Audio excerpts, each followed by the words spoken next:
We're at Peppermill Reno. We could do a long intro to start this vlog, or we could just start the vlog. I like that option.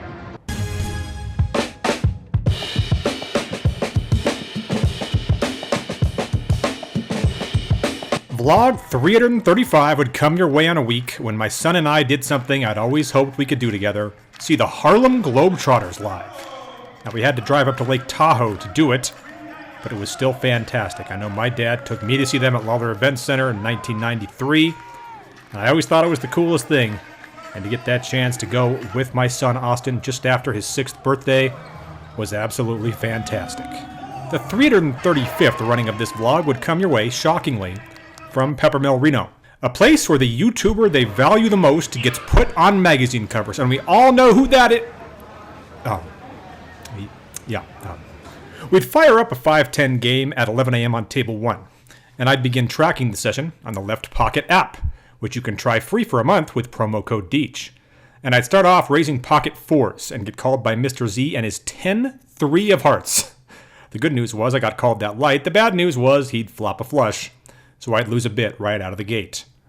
I'd lose the next 3 pots I'd play and was a bit in the hole early on, but then I looked out at pocket queens.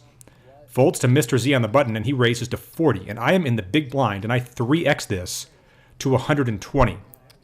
As expected, he makes this call. So, with 245 in, the flop is 8-5-3, 2 spades, and it's on me. I bet $135 here, and he doesn't think long and makes the call, as I kind of expected.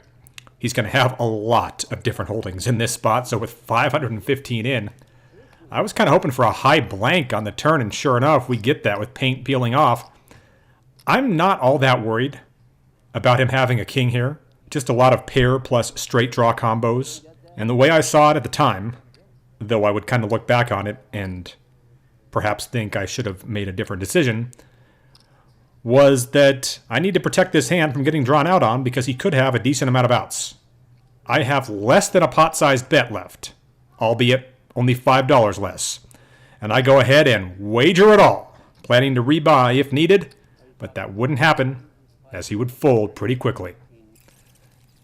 Vlog favorite Brian Namath had pulled a Brad Pitt from F1 to me this past week, so I felt obliged to send him the real version on this day. He would show up along with Marco from Chupoya and local fave Dave B, but I wouldn't get involved with hands against any of those guys. But we would get a $35 open from a random out-of-towner under the gun, and I'd look down at Queen 9 of spades and make this call, as would 2 other players. So with 140 in, the flop is 6-7-8 1 spade, and under the gun bets out for 85 here. With my open-ended straight draw and backdoor flush draw, I go ahead and make this call. Others fold, and it's heads up with 310 in, and the turn is the deuce of clubs. So I am just done with this hand here if he bets big. But he checks. I don't think he's planning on folding to me here, so I go ahead and check this one back, and sure enough, the river is a 5. He checks, and with a one-liner out there, getting paid big is just never easy. So I think a relatively small bet is in order to get paid off by his 1-pair holdings. I bet 95 here, and he does indeed call, creating exactly a $500 pot, and I crack his pocket aces. Turns out he has the only 1-pair holding that would have probably called a bigger bet, and we're able to capitalize on a fortunate runout. If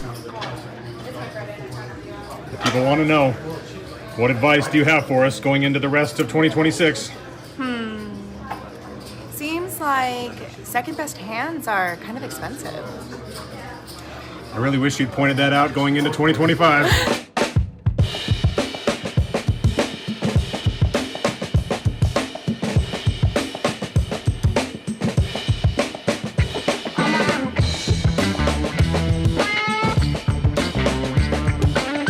Speaking of which, I opened to 40 under the gun with jacks, and my only colors are middle position and a loose passive guy in the big blind.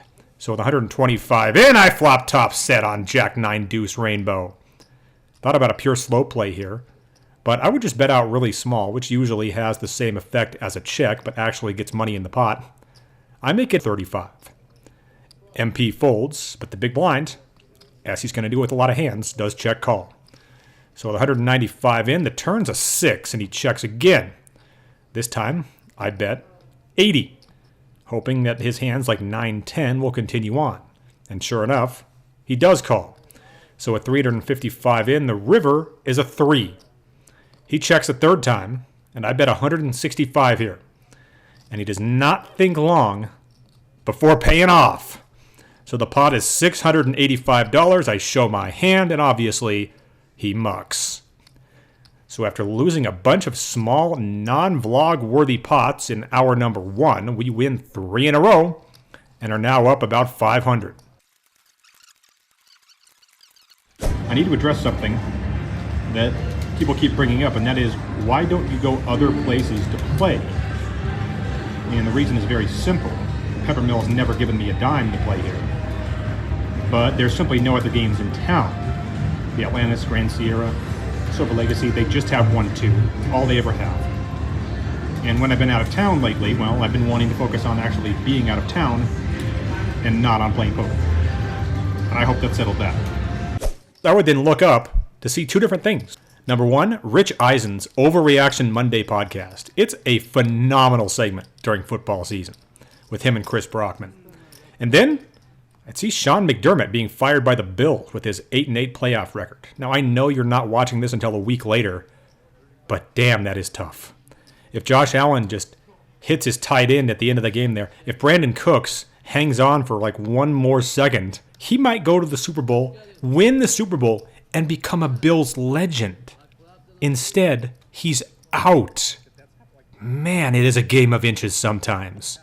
We then get a limp under the gun, and I raise to 45 in the big blind with ace-king offsuit. Button calls, and both the big blind and the limper make the call as well. So with 185 in, we're 4 ways to ace, 9, 10, 2 clubs, giving me top pair, top kicker. Check to me, and I bet 110 on this draw heavy board. Button folds and starts commenting about the vlog, which I could have done without. And Mr. Z, in the big blind, check calls. Under the gun player goes out too. So with 405 in, the turn is an offsuit 7, and he checks. I figure I'm still going to have the best hand here a lot of the time. I bet 250 with ace-king.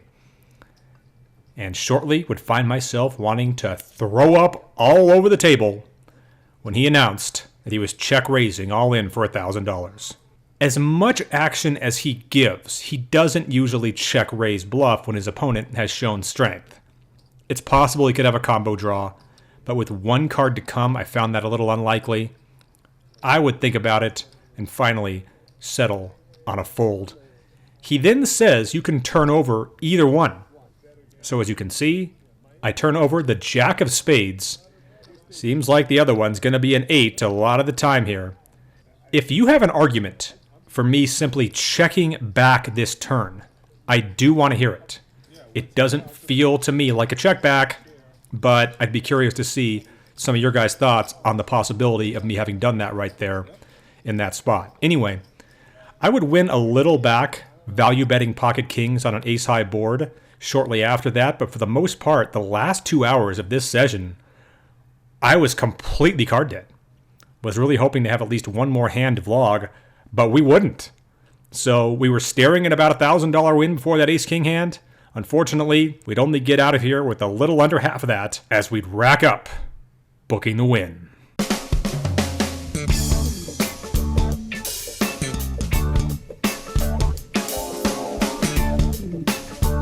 All right, so wrapping up one of the only Monday sessions in vlog history on this MLK day. Got to go pick up my son. We're going to watch Golden Knights Flyers. As you already heard in this vlog, Harlem Globetrotters earlier this week, so fun week with him, no doubt about it. As far as this session, a $430 win. It certainly feels like I ran good enough for it to have been bigger than that, but that hand with the ace-king really got me in trouble. I have to believe I made the right laydown. I can't imagine what other hand he's going to have that contains a jack where he's going to bluff in that spot, so let's just hope I minimize the damage as we book a smaller win than we would have liked, but a win nonetheless.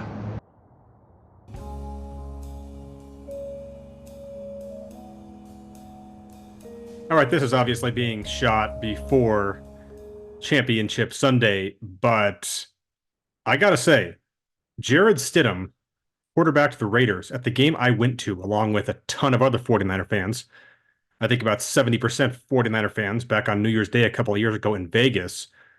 And Jarrett Stidham was great for a mediocre Raiders team that took a really good Niners team to overtime in that game.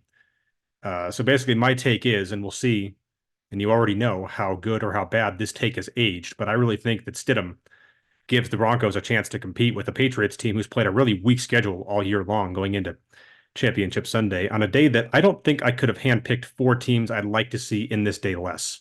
I talked about how I would have loved to have seen the Bills or the Jaguars in this, and yet they had to play each other in the first round. Just very disappointing overall as a football fan. Speaking of disappointments as a sports fan, I mentioned the Harlem Globetrotters off the top of the show, and I just have to put them on blast for one thing. Even though I did enjoy the show, and back when I was a sports talk radio host in Reno, when they would come through it, I always get guys on the show, and they were great and everything else. But I just got to say, what the hell is going on with the uniforms? Okay, when you pay to see a Harlem Globetrotters show, that's not what you're looking to see. The greatest uniforms in sports are the Yankees because they've always been great, but more importantly, they've always been consistent. You get the pinstripes or you get the road grays, and that's it. You don't try to mix in these stupid city connects like the Giants throwing in purple, the Red Sox wearing highlighter yellow and blue. It's just ridiculous, right, with the uniforms. The Yankees are like, nah, we got the best uniform combination in sport, and we don't need to throw any other crap at you. And the Globetrotters, I thought they'd be more like that. I thought you'd go to a Globetrotter show, you see those red and white stripes on the shorts and the blue jerseys. I don't know why they changed it. Maybe it's just temporary. I didn't look into it enough, but I was very disappointed in that, and I just thought I'd throw that in there. That'll wrap things up for this edition of the vlog. We should have a short coming out for you this week as well. We should have a short coming out this week. You can look for that as I try to get more involved in the 9x16 video game. But as always, hit those like and subscribe buttons if you're new to this channel. I genuinely appreciate that. And follow along on Instagram at bendeach, and we'll see you back here next time.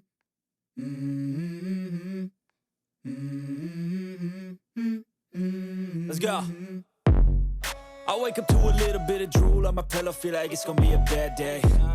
Yeah, I'm tired of shit, and the coffee ain't hit yet, damn, ain't that great. I don't wanna go to work, cause my boss is a jerk, and I'm not even that paid. I need a change in my life, cause I don't feel alive, and there's nothing that makes me happy.